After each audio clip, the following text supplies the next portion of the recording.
Not waiting for you. In fact, in Parliament, the processes and the hearings have started. Obviously, to hear some of your colleagues, including yourself, who've not been present in the House for some time now. Are you willing to appear before the committee? Are you willing to return and appear? Definitely, I will return. As you know, my son has been unwell, and that is why I had to come here to the United States to, be the mother and the best mother that I could be.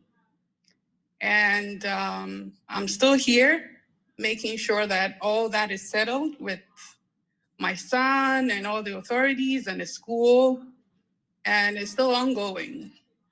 I've been a deputy leader of Ghana's parliament, and I know the rules, and I know that the Privileges Committee wants me to be in parliament. But as we speak, I don't know that I've been invited. I have to be served, and I'm not aware that any such thing has been given to me. I'm just hearing it from you. So all throughout the process, when it was announced even by the speaker that you'd be facing the committee, no official document has come to, not even your office in Ghana, communicating that to you officially? No. So this would then mean that you will not be appearing before the committee? As you can see, I'm here in the United States, and I don't know that I was supposed to. I mean, if the speaker says that you've been referred, the committee has to sit and have its own modalities of how we're going to appear, when and how, the dates, what information they're requiring, and I don't think I have all that information as we speak right now.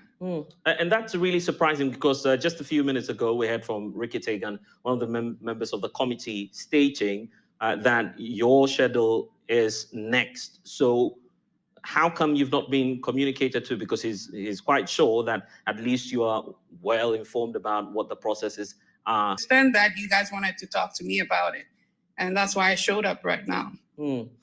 Well, let's talk about this. Beyond the committee as well, we know certainly that you're a member of Parliament. So Parliament is back from recess, and there are concerns as to whether or not you would return and continue to function as a member of Parliament. Are you going to do that? Because aside the committee requirements, you are also a member of Parliament, and you've been elected by your constituents, but you're not showing up in Parliament. So Parliament is back. Will you be returning? I will be returning, definitely, to serve my people. I lead and serve the people of Dome-Kwabenya, and I've done that for the past 12 years, and I know exactly what my responsibilities are, and I'm definitely going to do that. But as you know, my son is unwell, and he has to transition to school. And as a mother, I have to ensure that all that is settled before I can resume my duties. And that's exactly what I'm doing. So going by what you're telling me now, it's practically impossible that we may even see you by the end of the month. With God, everything is possible. We've been praying. I've been doing a lot to support my children, which I'm required to do by law. And as you know, they're in a foreign land, and I have to comply with whatever I'm directed to. And until all that is sorted out, I have to do what I have to do, and then I'll return to my duties. So we have to rule out. We have to rule out next week. So we have to rule out next week. You may not return next week.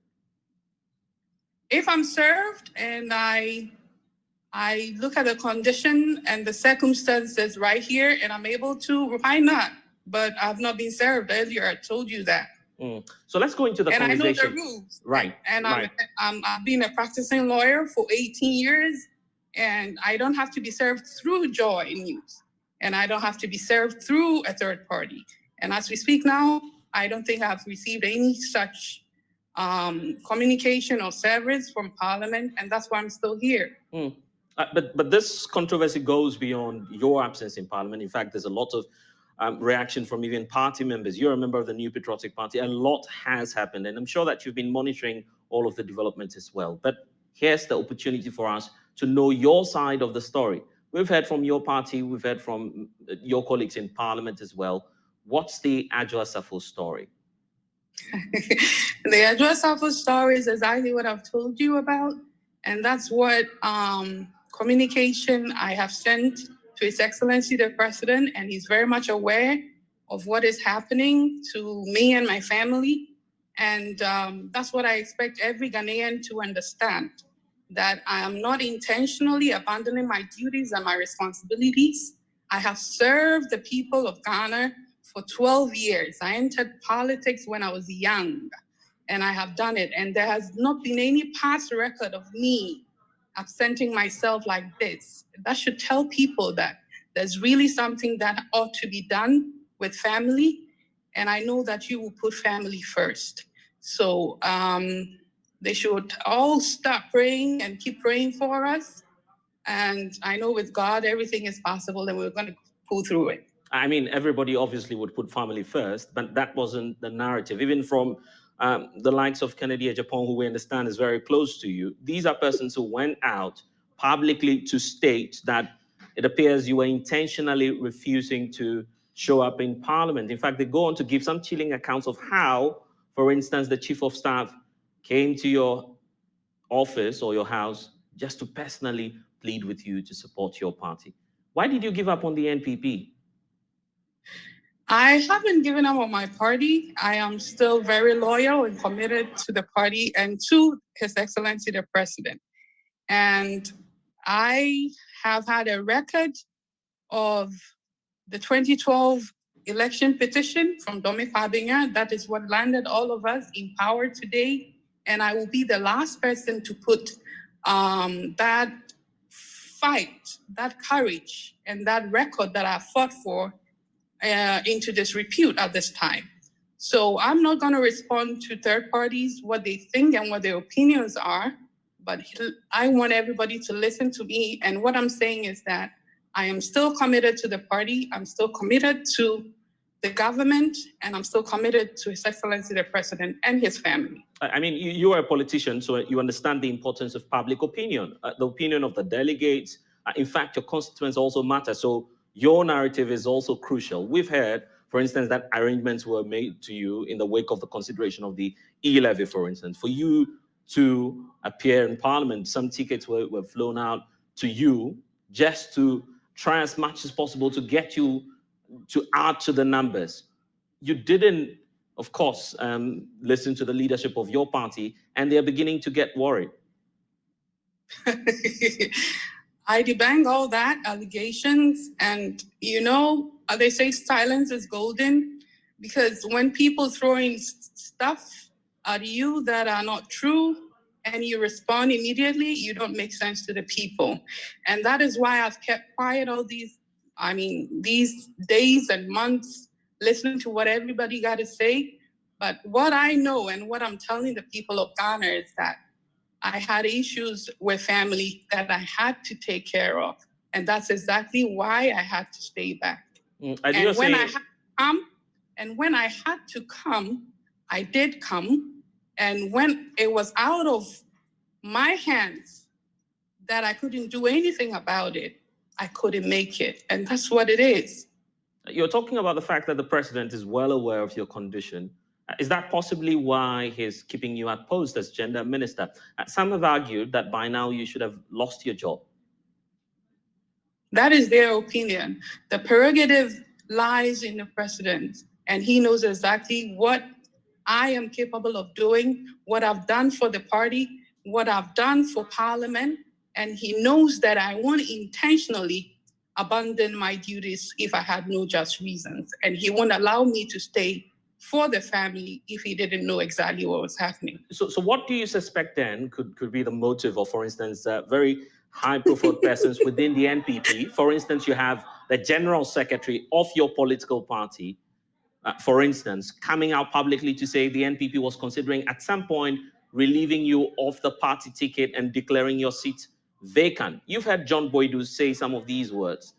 How does that come to you, and what do you believe may be the motive of your general secretary? I cannot speak to people's motive. What I can speak to is what I know. And what I know is I have been on the party's ticket for the people of Dome-Kwabenya, and I have given the highest votes to the party. And I'm the first woman to lead, and I have led, and my words and my footprints are there for everybody to see. And if I have to take time off at this crucial time, and I have done, I believe that the reasonable people would understand. And I believe he's reasonable as well. And we know that definitely, as you're indicating to us, you will return. But then the question about resuming your role as gender minister. We know there's a caretaker minister as we speak, acting in your stead. Will you take up the post immediately you return? Or perhaps you are considering resigning from post? That is what you're expecting, or that's what other people are expecting? Well, it's all about you in the end, because you say the president is well aware. So what will you do? Exactly. Will you take up the post once you return? And since I haven't resigned, it's implied that exactly what you're saying is the truth. When I touch down, I am going to do what I have to do as a minister, since I haven't been relieved of my post yet. So why are you failing to give the people of Ghana and your constituents the exact date that you'll return to this country? A lot of people are anxious, waiting to see, well, she says she'll come back, but she's not showing up anytime soon. When is Sarah Adwoa Safo returning?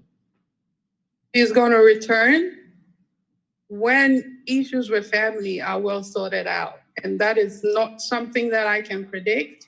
And that is not something that is within my power.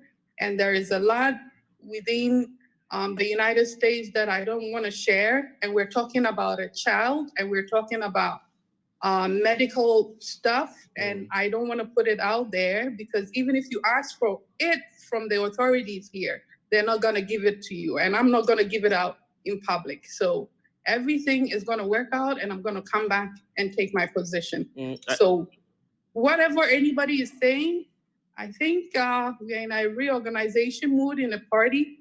People have interest. People have motives. People have things that they want to do.